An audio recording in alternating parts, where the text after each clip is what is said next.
Hello students, welcome to my online class. In this lecture, we will prove a lemma and a corollary. The statement of the lemma is, if V is a finite dimensional and if W is a subspace of V, then prove that W is finite dimensional, dimension of W is less than or equals to dimension of V, and dimension of the quotient space V by W is equals to dimension of V minus dimension of W. So we begin with the proof. So we have a lemma, we have studied a lemma which states that number of basis elements in a vector space is always greater than or equals to number of linearly independent vectors in the vector space. So from this, if we have dimension of the vector space V equals to n, then any n plus 1 elements in V are linearly dependent. So in particular, any n plus 1 elements in the subspace W of the vector space V are linearly dependent. So thus we can find a largest set consisting of elements W1, W2 and so on up to Wm of linearly independent elements in W, where m is less than or equals to n. So let W is an arbitrary element in the subspace W, then we have alpha into W plus alpha 1 into W1 plus alpha 2 into W2 plus so on up to alpha m into Wm equals to 0, where not the alphas are non-zero implies that the vectors W1, W2 so on up to Wm, W are linearly dependent vectors. They are linearly dependent because they are n plus 1 number of vectors, and we know that in the vector space V, any n plus 1 number of vectors are linearly dependent. So here coefficient of W is alpha, and on alpha we have two conditions. First condition is alpha equals to 0 and second condition is alpha not equals to 0.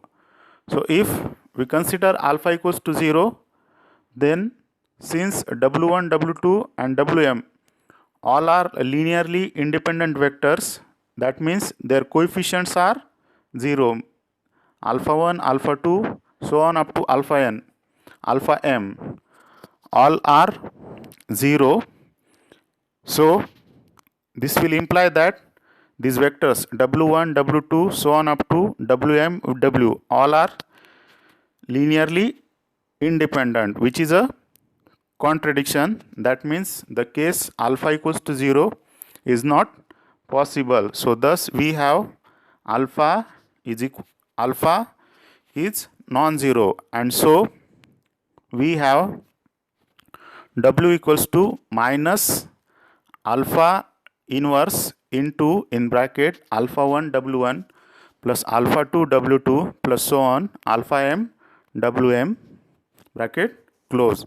So here we have written the arbitrary element W in the subspace W as a linear combination of the vectors W1, W2, Wm, and as we know that W1, W2, Wm are linearly independent vectors in W. That means the vectors W1, W2 and so on up to Wm span the subspace W. This means W has m number of elements in its basis, where m is less than or equals to n. So thus we conclude that since W has finite number of elements in its basis, so W is finite dimensional vector space over the field F, and from the definition of dimension it follows that dimension of W is less than or equals to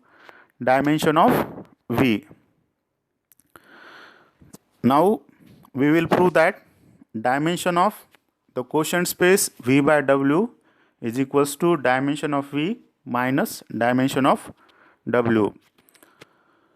So we have W1, W2, Wm be basis of subspace W. That means these vectors W1, W2, Wm are linearly independent vectors in W, and this implies that these vectors W1, W2, so on up to Wm are linearly independent vectors in the vector space V. So by the lemma, we have the vectors W1, W2, so on up to Wm, V1, V2, so on up to Vr forms a basis of V.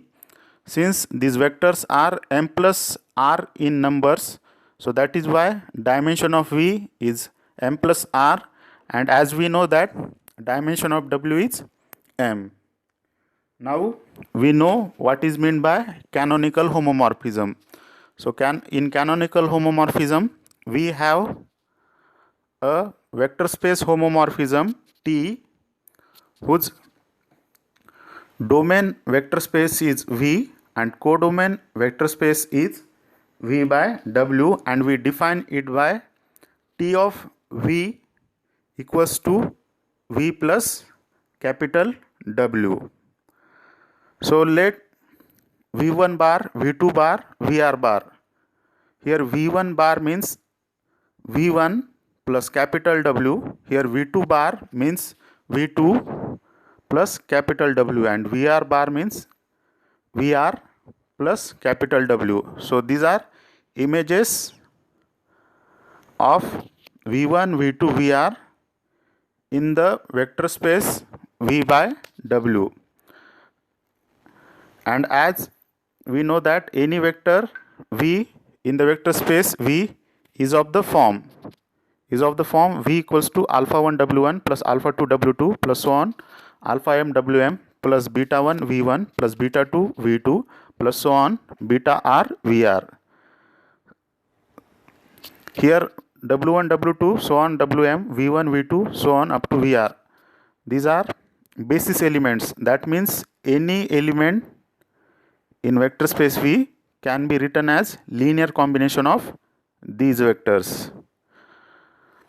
So then image of V is V bar, and this image is of the form V bar equals to B1 beta 1 V1 bar plus beta 2 V2 bar plus so on beta r Vr bar.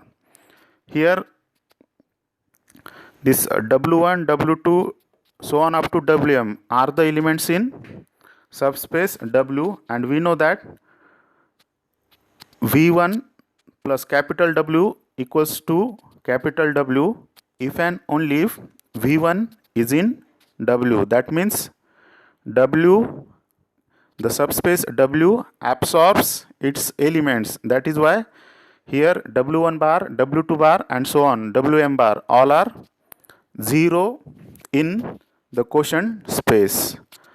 So thus we have shown that any element V bar in the quotient space can be written as linear combination of the vectors V1 bar, V2 bar, Vr bar. That means these vectors V1 bar, V2 bar, so on up to Vr bar span the vector space V by W. Now we will show that these vectors V1 bar, V2 bar, so on and Vr bar all are linearly independent vectors. So for this we consider lambda 1 into V1 bar plus lambda 2 into V2 bar plus so on lambda r into Vr bar equals to 0. So this implies that lambda 1 V1 plus lambda 2 V2 plus so on plus lambda r into Vr belongs to W. So we have this result due to as we know that V plus capital W equals to capital W if and only if V belongs to capital W. That means any subspace absorbs its element. Here the linear combination of this linear combination of the vectors v1 bar, v2 bar, vr bar is equals to 0, and as we know that